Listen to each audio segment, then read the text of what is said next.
जय माता दी, जय माता दी। हैप्पी नवरात्रि। आप सभी को माता रानी की कृपा दया दृष्टि बनी रहे आप सभी के ऊपर। मैं एक देवी पचरक गीत सुनाने चल रही हूँ। आप लोग को जैसा भी लगेगा कमेंट बॉक्स में अपनी राय ज़रूर देना और किन किन लोगों का व्रत चल रहा है भी बताना।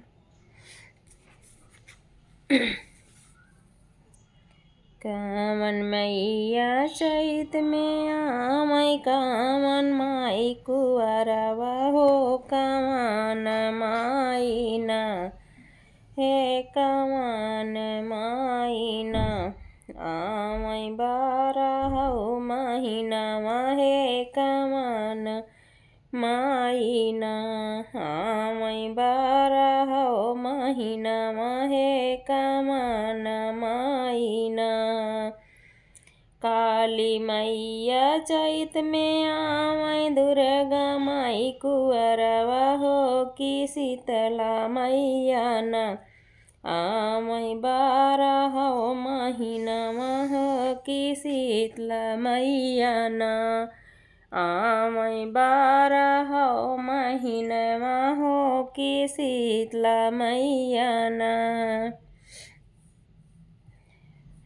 कामन मैया चुनरी ओढ़ै कामन मैया पियरी हो कि कामन मैया न कारै सोला हौ सिंगारवा हो कि कामन मैया न कारै सोला हौ सिंगारवा हो कि कामन मैया न कारै सोला हौ सिंगारवा हो कि कामन मैया न।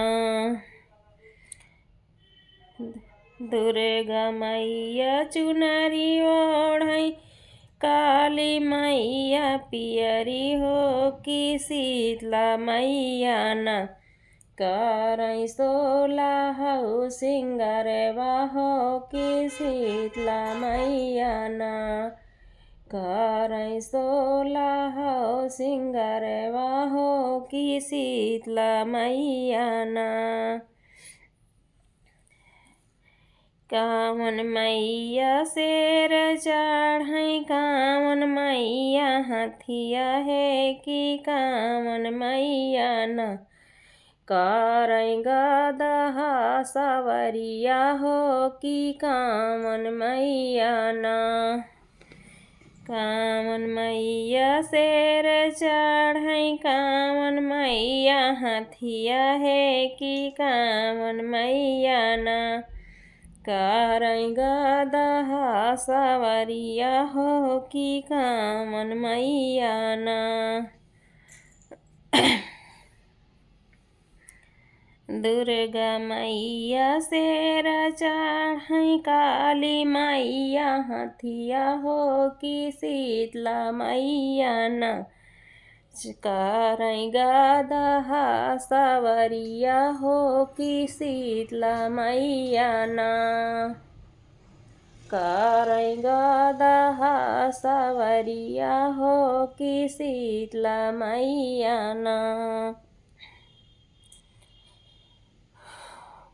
कारै गदहा सवरिया है कि शीतला मैया न।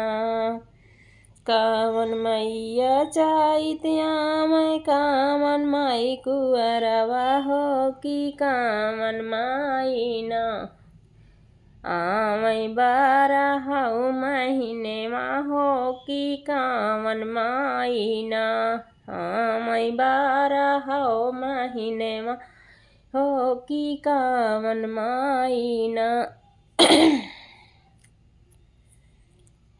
कामन मैया ले त्रिशूल ले कामन मैया तलवरिया हो कि कामन मैया न ले शीतल बयरिया हो कि कामन मैया न काली माई दुर्गा माई त्रिशूल ले काली माई तलवारिया हो कि शीतला मैया न ले शीतली